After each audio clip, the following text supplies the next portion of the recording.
جن لوگوں کو عمران خان کی پاپولیرٹی دیکھنی ہے ایک دن کے لیے جیل سے رہا کرا دے, ہم دکھائیں گے کہ کتنا پاپولر ہے وہ. 13 اور 78% سے 13 اور 78% کا اگر آپ نے اندازہ لگانا ہے, 8 فروری کو قوم نے آپ کو جواب دیا, لیکن اگر آپ کو دوبارہ مینار پاکستان 200 دہشت گردی کے آپ پرچے کراتے ہیں. اگر عمران خان اس ملک میں دہشت گرد ہو گیا تو پھر ٹھیک کون ہوا؟ جناب ڈپٹی اسپیکر صاحب, ہمیں یاد ہے ان کے گھسیٹنا. شہباز شریف کیا کہتا تھا کہ اگر زرداری کو میں نے لڑکانا کراچی لاہور کی سڑکوں پہ نہ گھسیٹیا تو میرا نام شہباز شریف نہیں ہوگا. تو ابھی تیرا نام چیری بلاسم رکھ دے, بوٹ پالش رکھ دے. ڈپٹی اسپیکر صاحب ہو گیا جی, آپ تشریف رکھیں. میں تو بیٹھ جاؤں گا, مجھے نہ کرنے دے تقریر, لیکن میں بھی پھر ان کو نہیں کرنے دوں گا. میں کل ہی کافی ہوں. عمران خان جیل میں قید ہو کر الحمدللہ وہ جیت گیا ہے, آپ لوگ ہار چکے ہیں.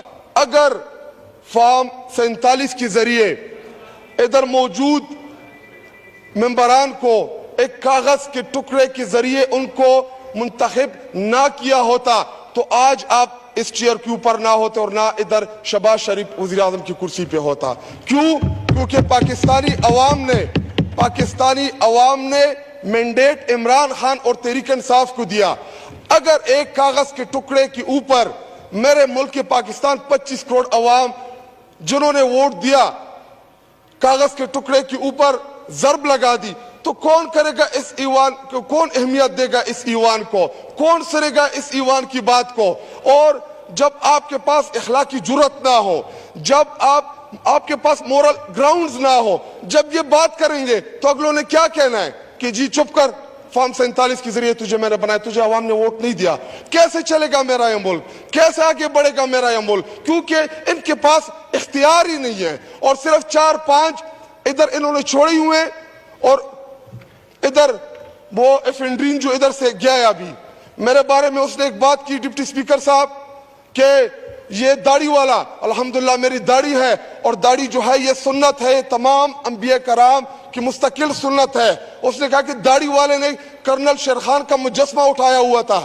یہ ڈان لیکس کرنے والے, جنہوں نے باہر کی دنیا میں ہمارے فوج کے خلاف بولنے والے, آج فوج کے بڑے ترجمان بنی ہوئے اس ایوان کے اندر. ڈان لیکس کرانے والا کون ہے؟ آج چیف منسٹر پنجاب بنی ہوئے, اس کو فارم 47 کے ذریعے اس کو بٹھایا ہوا ہے, اور یہ کہتا ہے کہ جی اس نے کرنل شیر خان کا جو مجسمہ ہے وہ اٹھایا ہوا ہے. حالانکہ 9 مئی کو میں نے پروٹیسٹ کیا تھا. جس طریقے سے میرے لیڈر کو گرفتار کیا گیا تھا, جس طریقے سے عمران خان کو اسلام آباد ہائی کورٹ کے احاطے میں گھسیٹ کے لے کے گئے تھے, جس طریقے سے لے کے گئے تھے, مجھے تھا اعتراض اس طریقے کے اوپر. بالکل میں نے کیا تھا اپنے ضلع کے اندر پروٹیسٹ, اس میں 20-25 ہزار لوگ بالکل موجود تھے, لیکن ڈپٹی اسپیکر صاحب ایک گملہ نہیں ٹوٹا اس میں, ایک گملہ. پرامن احتجاج تھا وہ, اور پرامن احتجاج کے بعد میری اوپر 34-35 FIRs کر دی. ایک گملہ نہیں ٹوٹا اس احتجاج کے اندر.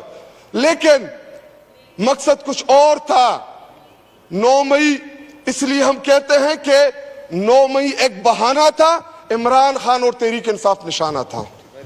صرف اور صرف عمران خان اور تحریک انصاف نشانے کے اوپر تھی. اگر عمران خان کو انہوں نے گرفتار کیا جس طریقے سے گرفتار کیا, اور سپریم کورٹ آف پاکستان نے کہا کہ عمران خان کو آپ لوگوں نے غیر قانونی طور پہ گرفتار کیا ہے, اور یہ سپریم کورٹ آف پاکستان نے کہا, ہم نے نہیں کہا.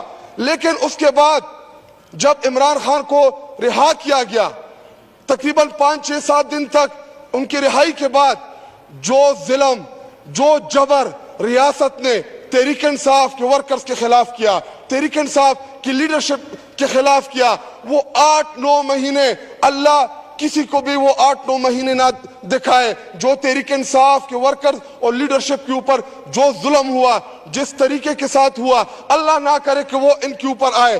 اگر ان کے اوپر آیا, ان کا لیڈر جو اب یہ بڑا انقلابی ان کو پریزنٹ کرنے کی کوشش کر رہے ہیں کہ جی نواز شریف, شہباز شریف بڑے انقلابی لیڈر ہیں, حالانکہ ان کے انقلاب کا عالم تو یہ تھا کہ جو ہی ان کو جیل میں ڈالا, ان کے پلیٹلیٹس جو ہیں وہ گرنا شروع ہو گئے, ان کو بیماری لاحق ہو گئی. اور جانا کدھر ہے؟ اس ملک کے اوپر